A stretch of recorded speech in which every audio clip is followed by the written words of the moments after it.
wave at you at 1:15. Thank you ever so much. So thank you ever so much for the lovely introduction. I am feeling, the more I speak these days, the older I feel. Because I tend to speak at events where people have known me since dinosaurs roamed the earth.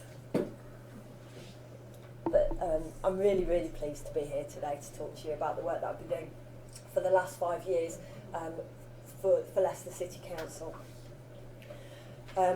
So, as Raina said, I work on the Building Schools for the Future programme, and you will be aware that nationally that programme was radically scaled back at the beginning of the last coalition government when that came into power.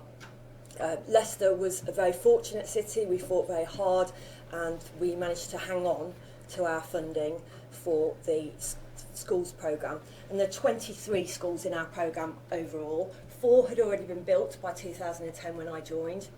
The other 19 we have built since. I've got 2 more projects to finish off that are quite small phases, but we've been very, very busy getting schools built in the last 5 years across the city.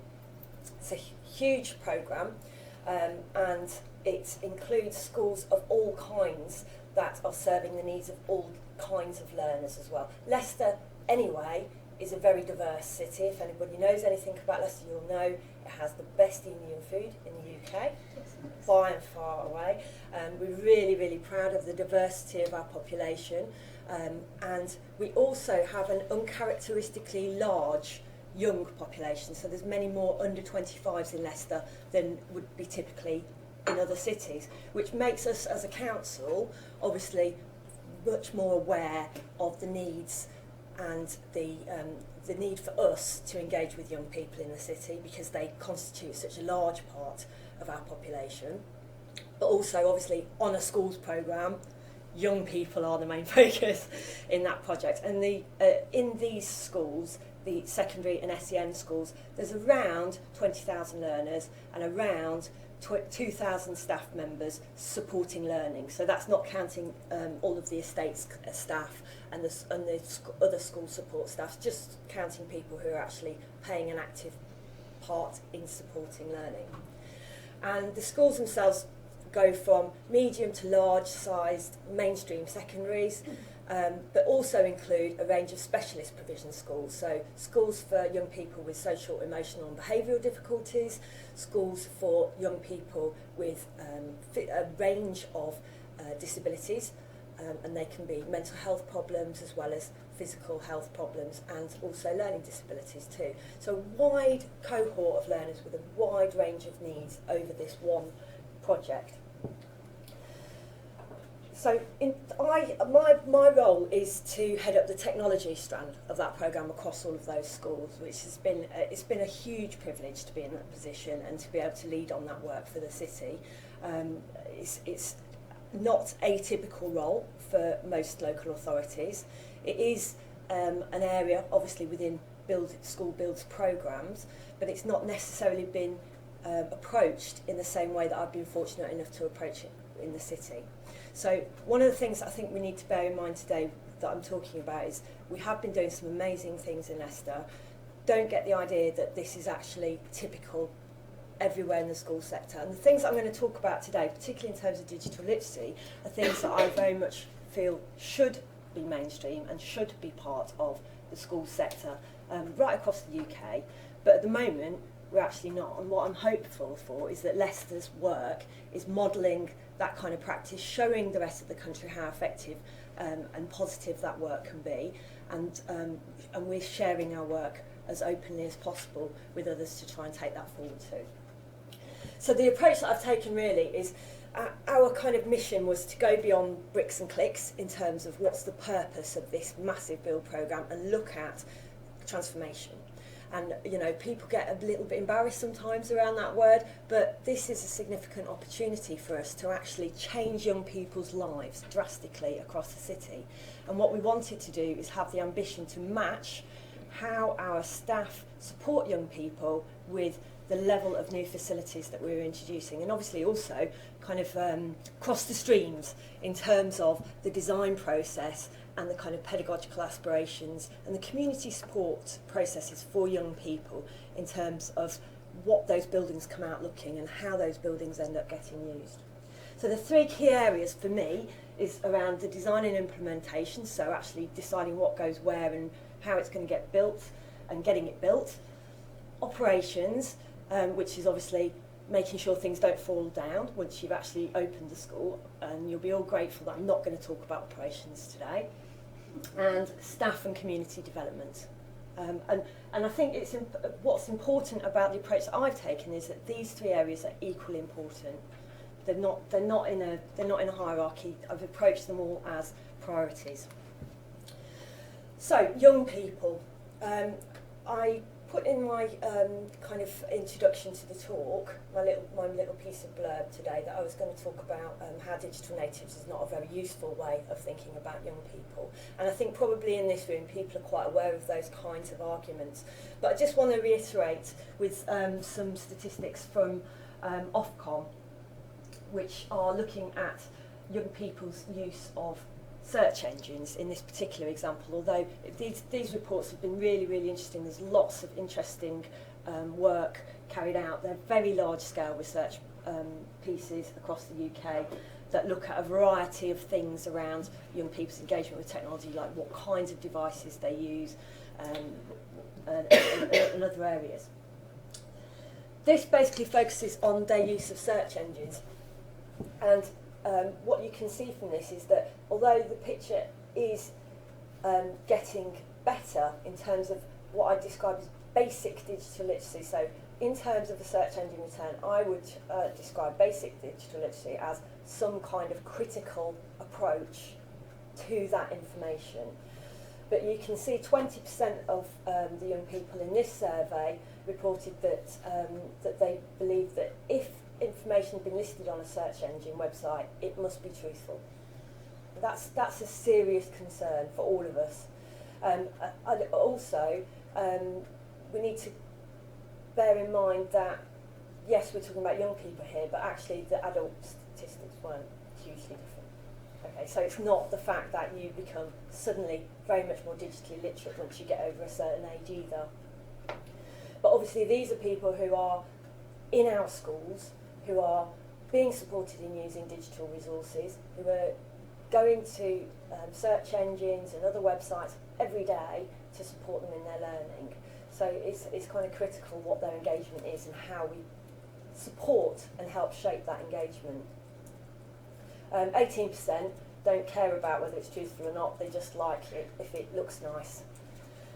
Which, you know, I don't know, I think there's a big philosophical debate to be had over that approach.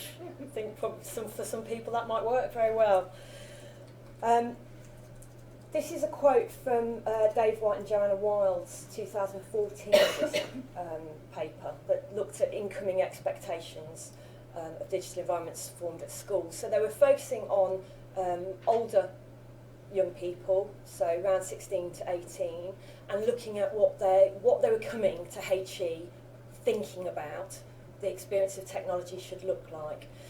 And I've highlighted this not to be disrespectful to school staff, because I think school staff use of technology is very, very similar to FE staff use of technology and to HE staff use of technology. That is kind of a characteristic we're all reasonably familiar with in this room, that you have some people that are doing amazing things, that are super confident, that are being really creative, are really effective in their work, that are tracking the impact of the practices that they take, and doing some really, exciting things.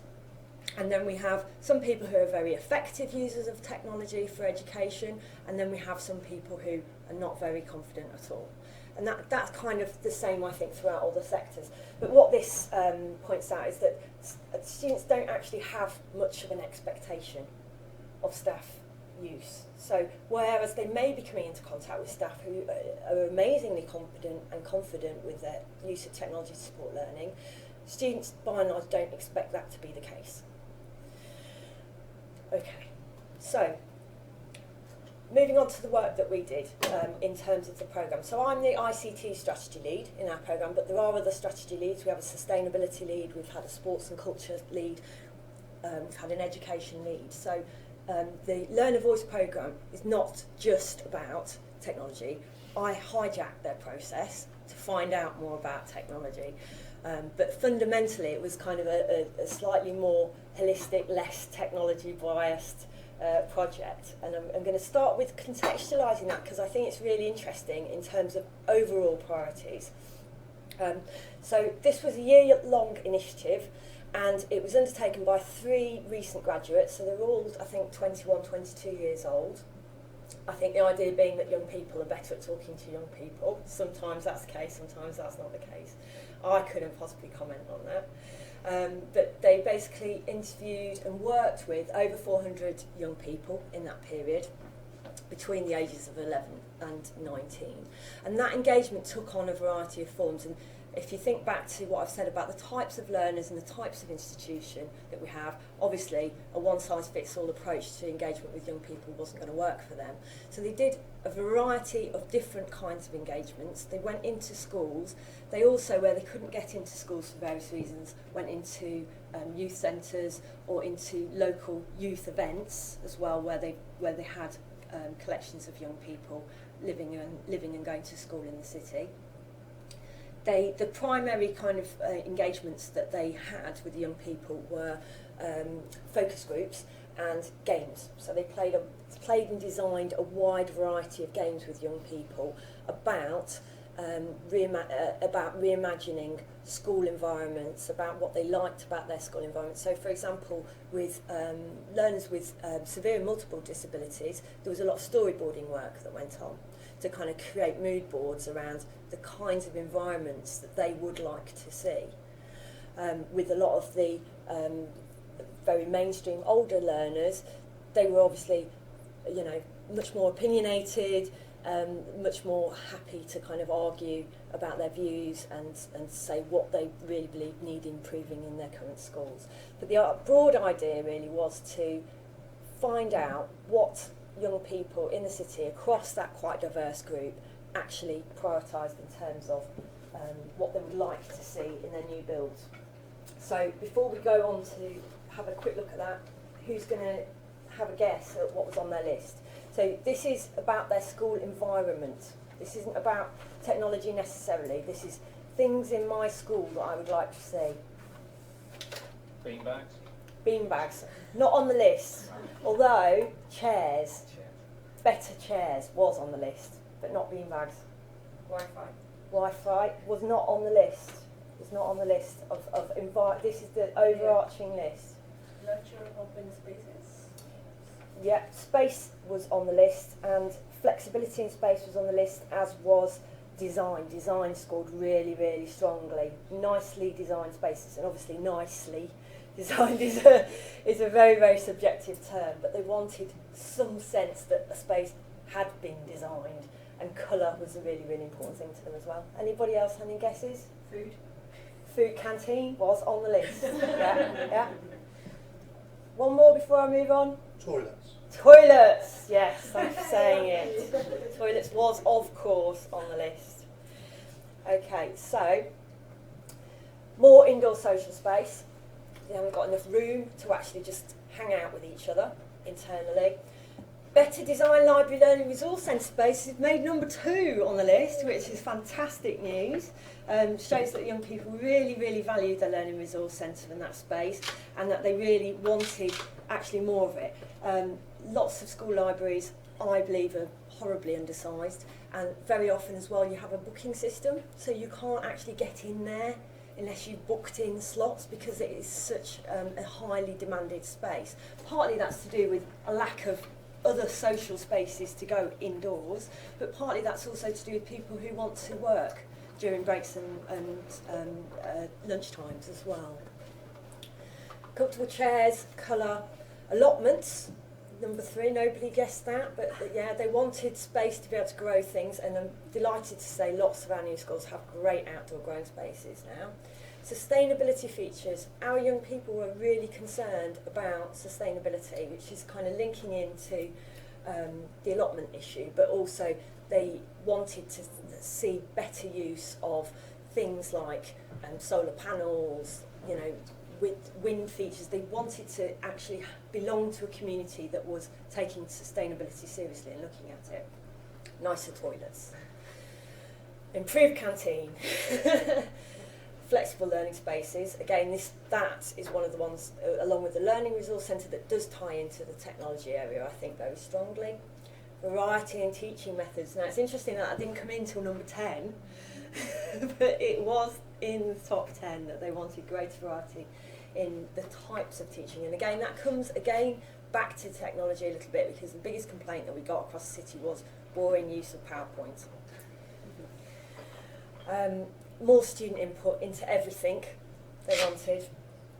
More flexible use of technology, so number 12, it's starting to come out a bit more, and choice and variety of subjects, and that's to do with the fact that by the time they get to be able to pick their GCSEs, actually they've not got very much choice. There's usually like 1 or 2 subjects that they can maybe pick if they don't clash, and actually they felt quite frustrated by that.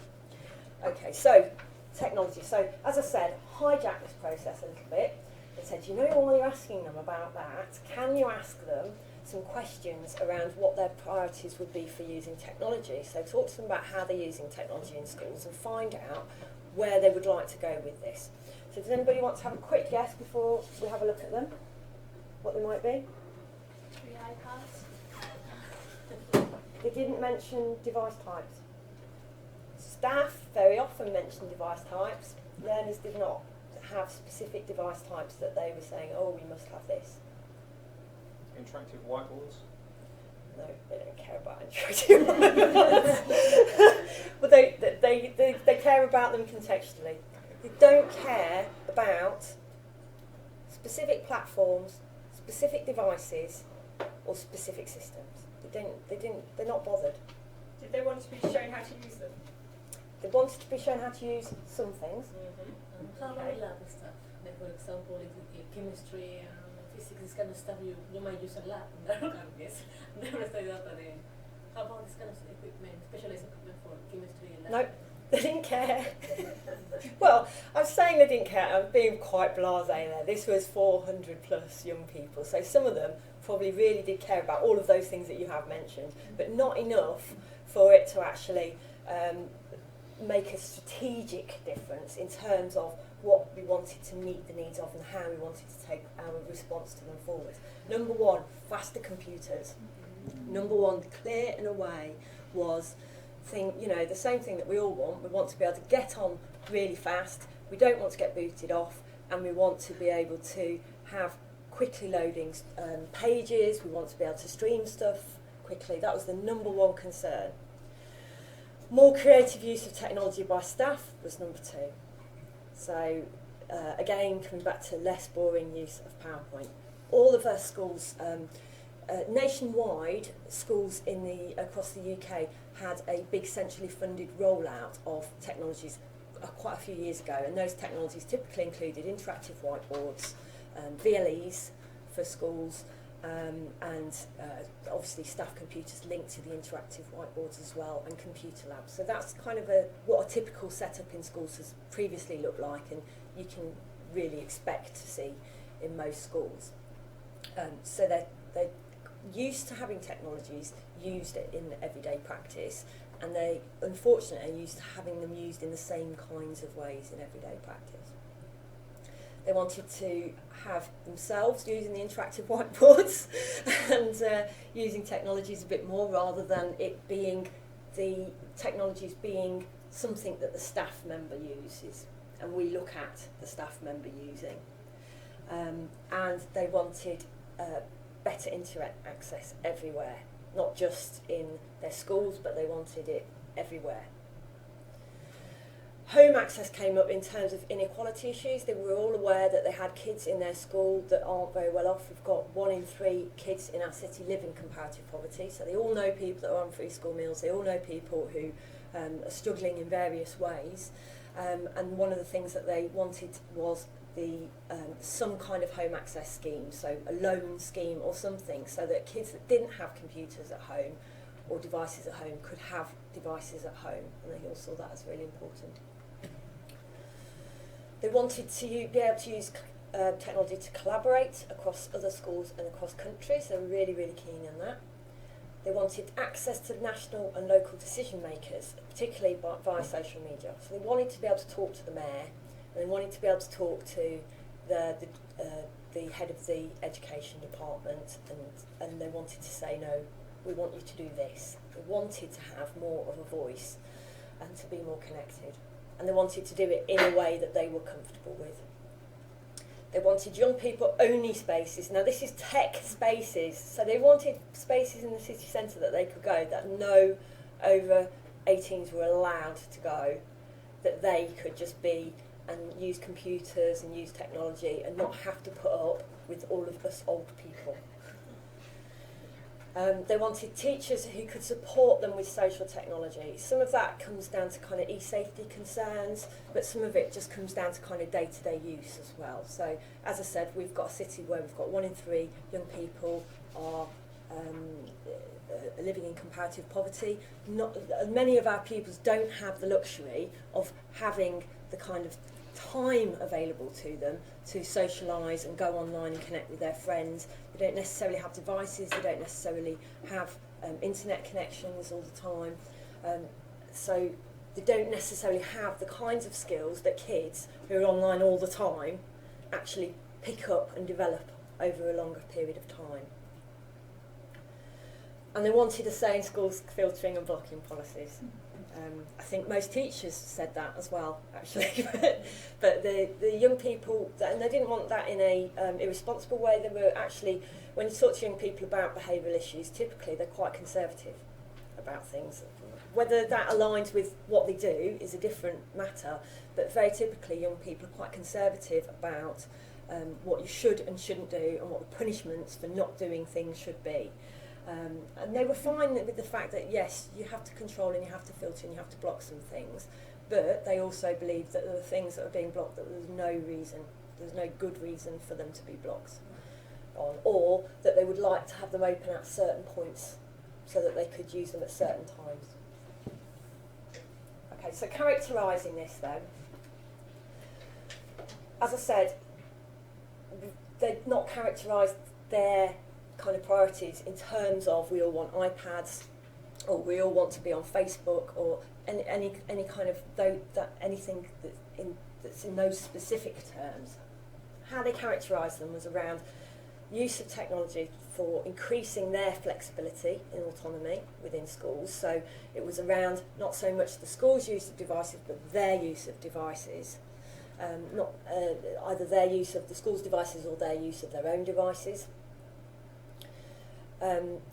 They were very interested in the creative potential of technologies, and they were very interested in the social element of technologies and how they could do more of that within a school space. They were really interested in equality and empowerment, and particularly in terms of decision making and engagement in the decision making process and how technology could support them in that. And they were very interested in staff and student digital literacies. So that's where they are coming in terms of what they wanted to see and how they wanted to see the change occurring in their schools and in their access. I've put this up because I think there are parallels that run, obviously there's specific differences, but I think there's parallels that run between schools, the FE and the HE sector to do with learner use of technologies that are quite similar in nature.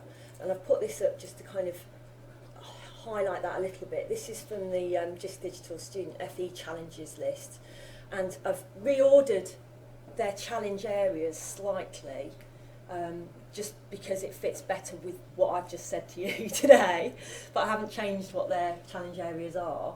But as you can see, they're very similar to the kinds of things that we're looking at. So robust, flexible digital environments, curriculum, empowering students to develop their digital environment, inclusivity, coherent bring your own policies, which they've included as a separate line. I would actually include that in terms of the planning that I've done. I'm including that in terms of a robust and flexible digital environment. I think guest access networks are part of a robust, flexible digital environment. Staff and student digital literacies, and strategic approach to developing the student digital experience, which is obviously what we all need to do, that part, in terms of organisations and people who are responsible for kind of rolling things out and actually making sustainable change as well. Okay, so, how am I doing for time? It's 10 past. Oh, right, okay. I'm going to speed up slightly now. But what I'm going to talk about quickly now is what we've done in response to this. So they've told us these things. What did we do to address these? And we've done two main things. And these I'm going to characterise in two different ways.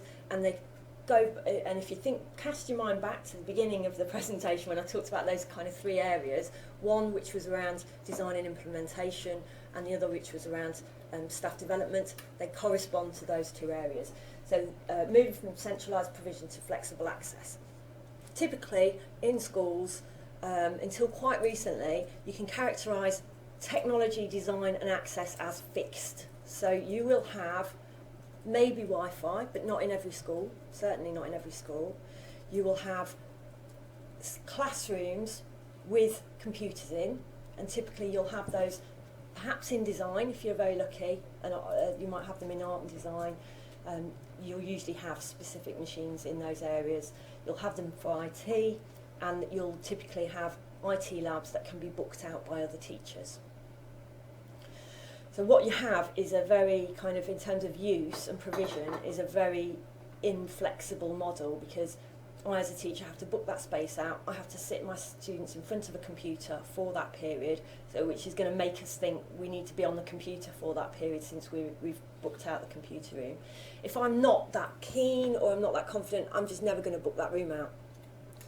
There's lots and lots of issues that are restricted in terms of staff development, in terms of community development, in terms of student use with that model.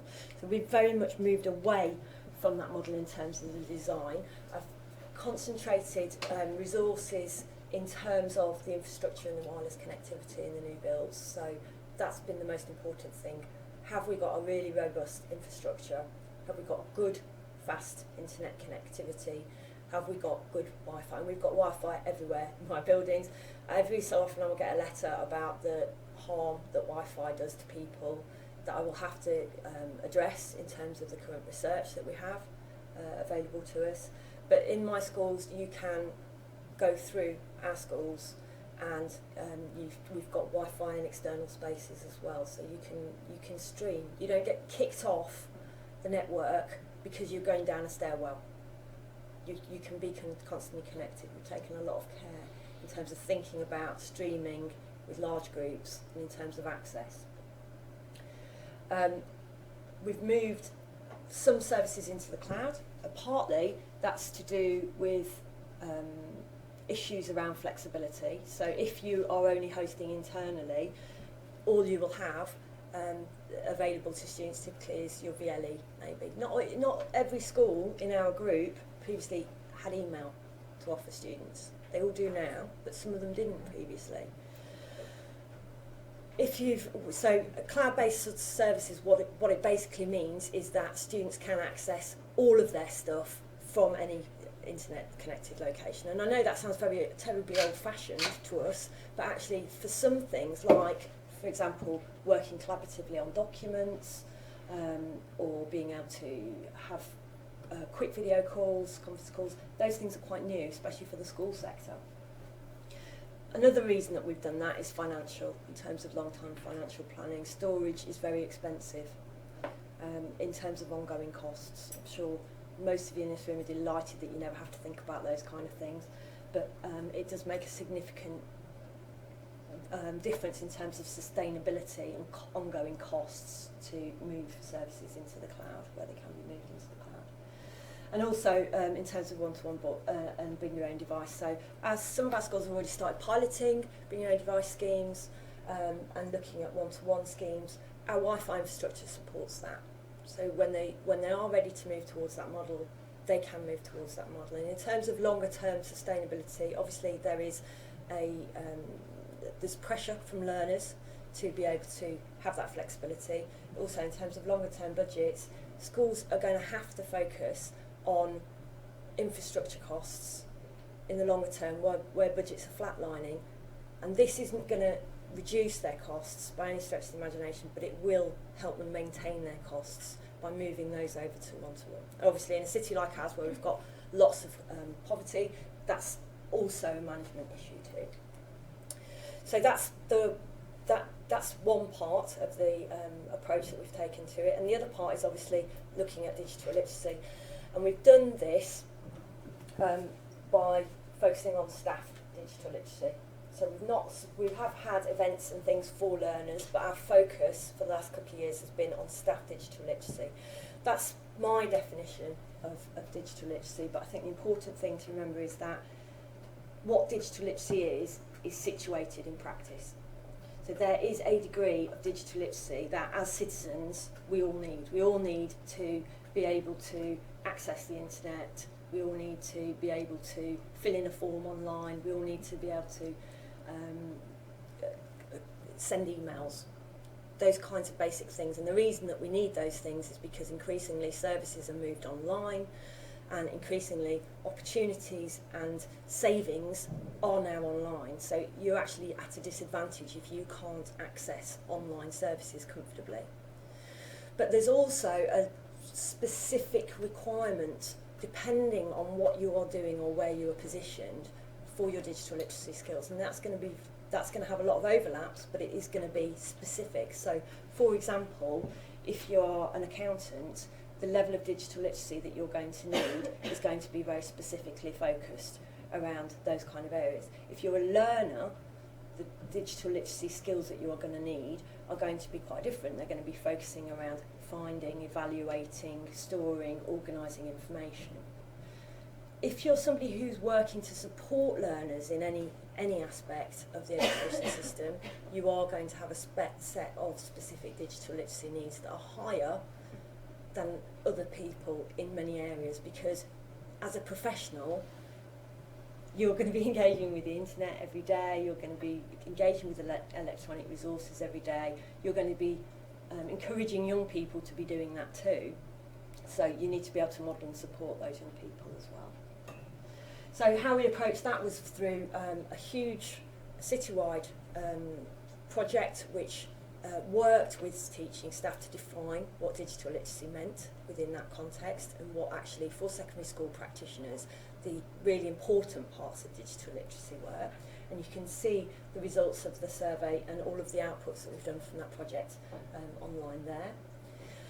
We used the results of this is last year's survey, so we had I think about 400 staff members completed, which was about 39% of our cohort last year. Completed the survey, which was great because it was quite a long survey, so really grateful to have that many of them complete. And this gave us a picture of what staff skills competencies look like across the city in terms of the key areas that they've defined as being really important and relevant to their daily practice. You can see a snapshot here.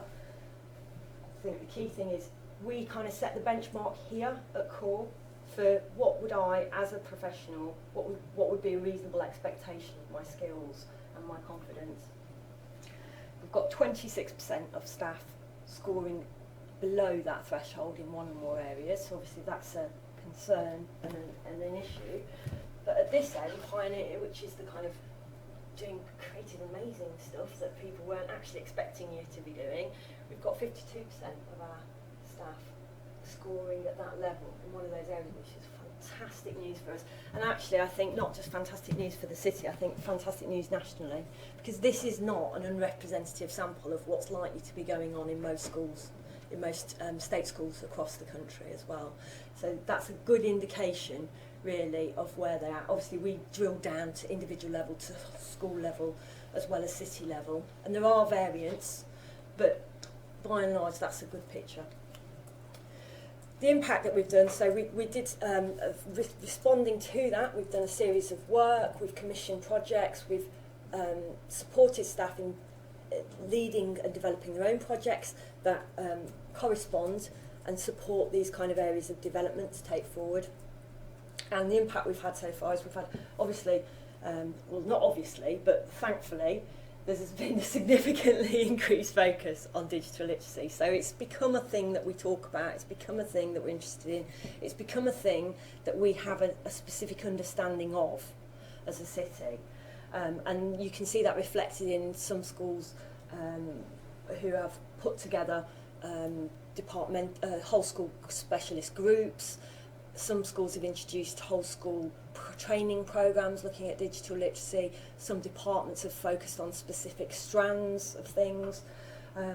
There's been a huge amount of activity, and in formal terms I think we've had something like 30 school-based projects and 6 centrally based projects over the last 2 years. So a massive amount of activity. And that has reflected in our scores. So we've carried out that survey more than once. We had a 20% staff, 20% of the staff demonstrated a significant increase that is going up between 1 and 3 scale levels in an 8-month period. So we have moved people along super fast within that. We've had a huge amount of high impact innovation projects. So we've had 3 of our special education needs schools identified a gap in terms of e-safety guidance for people working with young people on the autistic spectrum. They put together a project with ChildNet International. They produced guidance and resources that are being used internationally now.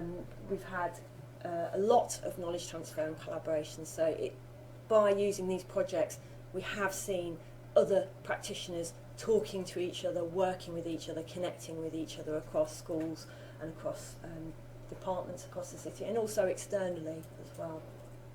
And we've massively seen an increased individual and strategic use of social media, and this is really good news for us, because one of our strands is looking at technology for professional development as a really important way that people can take management and ownership of their own professional development by connecting to professional communities online. Yeah, sorry. And I'm nearly finished anyway. And what we've seen is a big increase in the number of individual staff members informally engaging in social media, but also departments and schools formally using things, particularly Twitter and YouTube are 2 of the highest scoring ones, but there's been an increase across the piece. So what we've had is much more public, and I've put in brackets rather than open practice there, because it's not open practice at the moment. We're doing a huge amount of work currently in the city around open education, but at the moment the work you can characterise as public rather than open, I would say. Thank you very much. Really appreciate it. And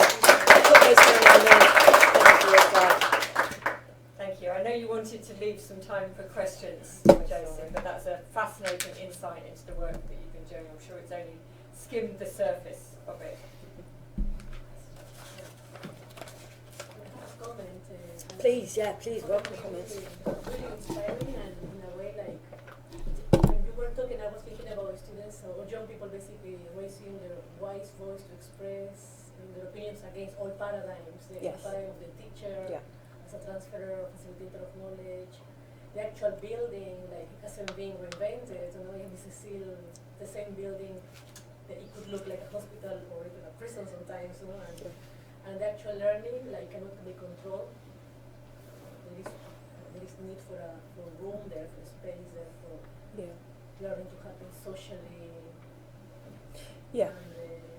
And I think also, we've had a huge amount of investment, but some building projects are really constrained by other elements. So if you've got a very small site, if you've got a limited budget, which means that you have to do a percentage of refurb, for example, all of those kind of things play against it. So it's not like you've always got a blank slate. But we opened 2 schools last year, year before last, City of Leicester and Crown Hills, that were completely new builds and are both designed at the same time, both opened at the same time, but completely different when you go in. So one is designed around hub central spaces. So it's got 3 key hub spaces that are shared collaborative spaces with the classrooms on 2 levels around them.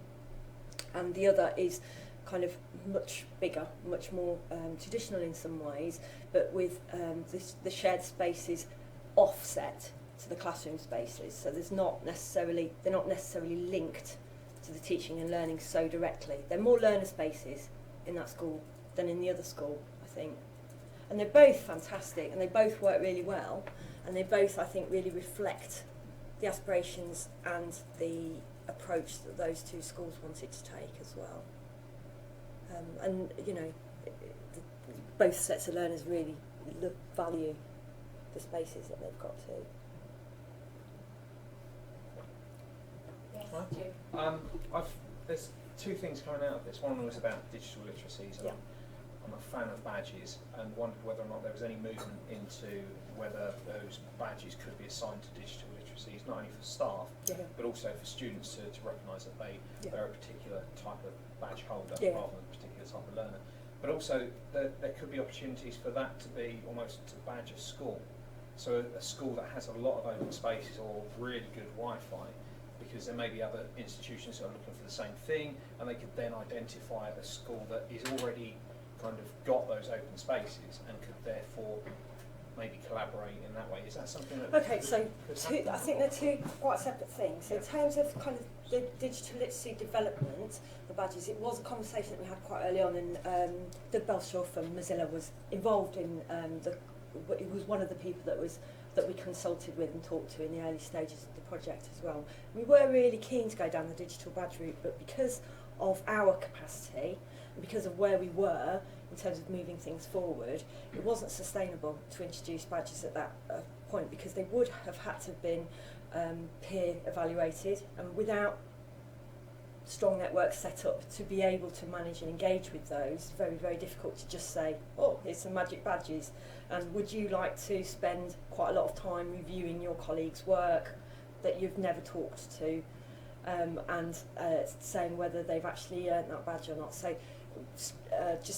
we would have loved to have structured and used badges more, but it wasn't practical at the point that we are.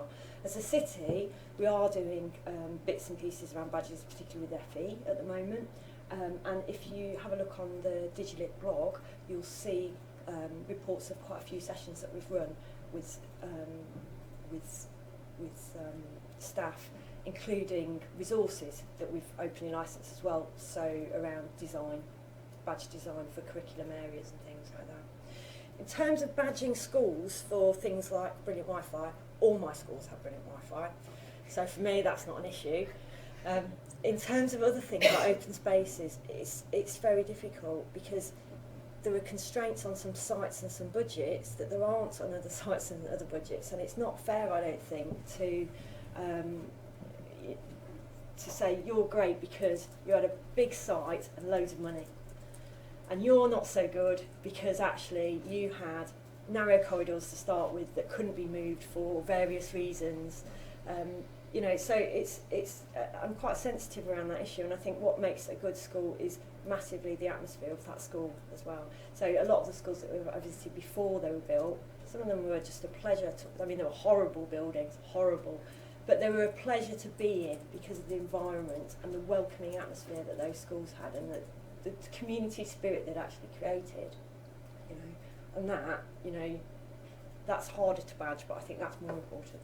I was thinking, yeah, along the lines of the collaboration, if people could say, well, we're at the same level, we don't have massive amounts of space, but how have other people used the space effectively themselves, and how can I identify schools that may be doing that same thing? And it's twisting badges slightly to say it's not about being the best and achieving, it's about to identify who else is suffering with that same space issue, and how are other people working on those challenges.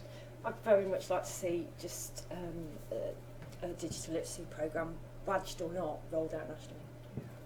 Very much for school stuff. Julie? I just wanted to ask about there's an issue that came up a couple of times about kind of student autonomy and being involved in decision-making processes and being engaged at sort of higher level. Yeah. I know it wasn't one of the areas that you focused on in the presentation, but was there anything that came out of that in terms of proactive ways that schools engaged with that and tried to engage their learning voice? Yeah, so a lot of the schools had dedicated spaces for student councils, for example, which they didn't have before. So before, people were meeting in broom cupboards, and now they actually had spaces where the student council can meet and can engage. Obviously, there are limitations and arguments about student council as representative of kind of of student engagement as a whole. There's limitations on that, but it is nice to have something like that as well. I think in terms of the kind of broader area, lots of schools are using technology much more to communicate and engage with their pupils, and I think that is opening out that kind of channel a lot more. So we've got a lot of schools that are on Twitter, for example, and pupils that are talking to the schools on Twitter as well. So I think we're at early days with most of that, and a lot of that issue is dependent on staff in the school who are passionate about student voice, massively so. It's not something that we can kind of externally say you need to be doing this. But we have some amazing staff members who are really supportive of students and supportive of student engagement. So one of the projects that we sponsored last year is called MP6, and it's a political speaking competition for kids between the ages of 11 and 16, and they have to enter with something that's been in the news for the last 2 weeks, and they get the opportunity to talk to an MP and talk about that, and it's absolutely it's inspiring. There's an 11-year-old talking about Islamophobia at the last round, and he was a much better speaker than I am, much better speaker than many people that I've seen. We had students talking about lesbian, gay, bisexual rights. We've had students talking about women's rights in Pakistan.